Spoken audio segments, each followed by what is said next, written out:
How to sweep a floor.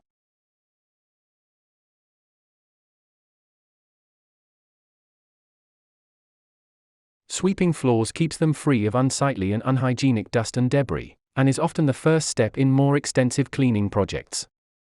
While sweeping may seem like a common-sense task to most people, there is a right and a wrong way to do it. Learning a few simple tricks like selecting the type of broom that's most suitable for the floor you're sweeping, and working your way from the edges of the room inward will help you make short work of the chore and let you get back to enjoying your day. Welcome to Best Choices.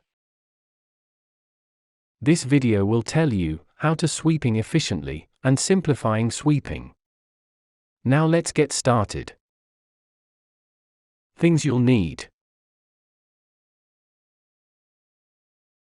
Preparing your floor. Broom. Dustpan.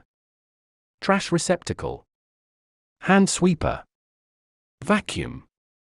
Mop. Paper towels. Method 1. Sweeping efficiently.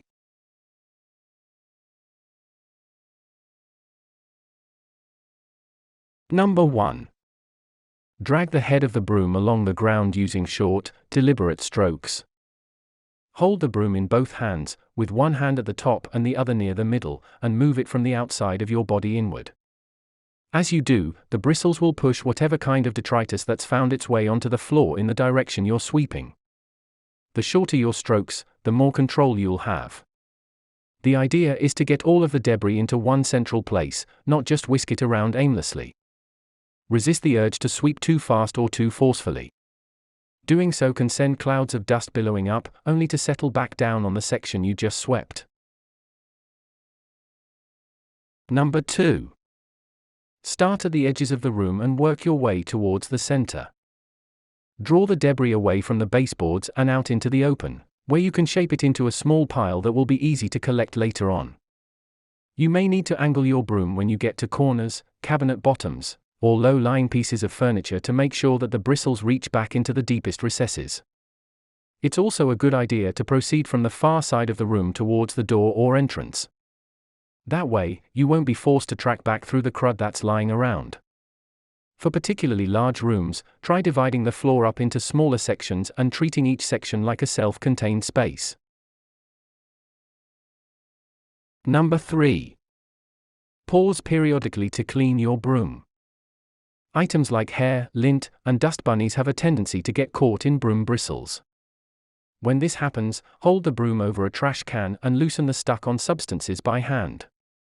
You can then get back to sweeping without having to worry about transferring the mess to another part of the floor. Make sure you wash your hands after handling anything that's been on the floor. Number 4. Sweep the pile you've been forming into your dustpan for disposal. Once you've gone around the edges of the room, turn your attention towards coaxing the accumulated debris into your dustpan.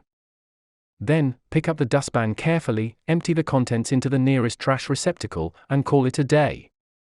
Consider switching to a compact hand sweeper at this point to manipulate small piles with greater precision. Tip: shortening your strokes and applying lighter pressure with the bristles will help you get more debris into your dustpan. Number 5. Use the drawbridge technique to deal with annoying dustpan lines. Sometimes after sweeping a pile of debris into your dustpan, you'll notice a thin line of dust left behind at the front edge. When this happens, raise the handle up at a steep angle while keeping the lip pressed firmly into the floor. This will allow you to brush the dust up over the threshold before lowering the drawbridge and trapping it in the dustpan. This method is especially useful if the dustpan you're using has a lip that's too thick to let dust and smaller pieces of debris pass over easily. Alternatively, you can simply vacuum or wipe up dust lines that you're having difficulty corralling with your broom. Did this video help you? Let's comment below, yes or no.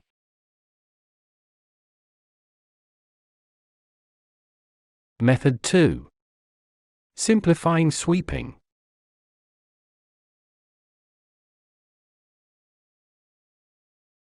Number 1. Restrict yourself to hard floors. First things first, if the surface you're attempting to clean is wood, tile, laminate, stone, concrete, marble, metal, or another solid material, go ahead and sweep your heart out. Carpet, rugs, and upholstery will need to be vacuumed instead. You can also run a vacuum cleaner with a hard floors setting over most solid types of flooring to tidy up in less time. For less common flooring materials, such as bamboo, cork, or thatch, you have the option of either sweeping or vacuuming. Go with whichever method you think will offer the best results. Number 2. Clear the area of any possible obstructions. Before you get started, take a moment to remove or relocate any objects from your path that might slow you down or make it harder to work. This includes things like furniture, decorations, throw rugs, and the kind of miscellaneous clutter that often ends up on the floor. Take rugs and other floor coverings outside, and shake them out thoroughly to prevent them from shedding dust onto your freshly swept floor once you're ready to replace them.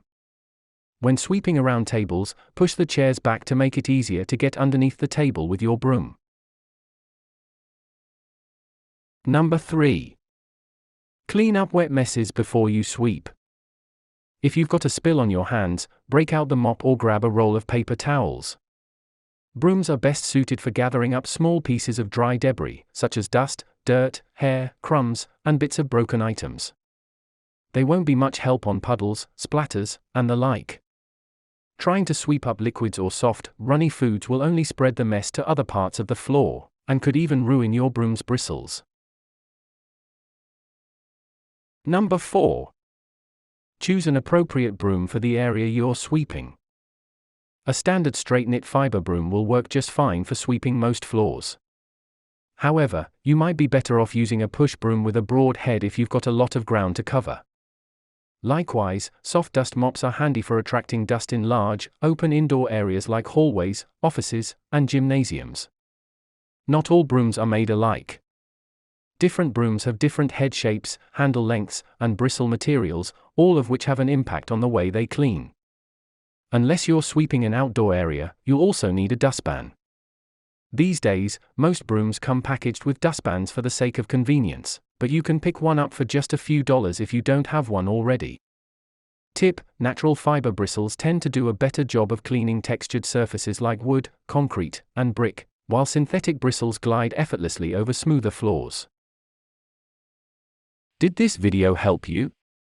Let's comment below, yes or no.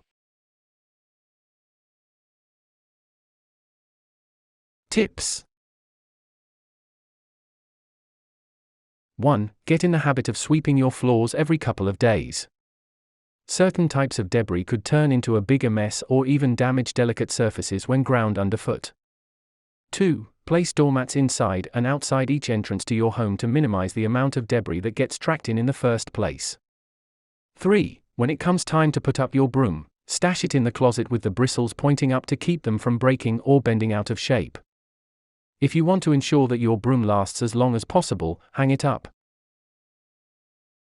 Did this video help you? Let's comment below, yes or no.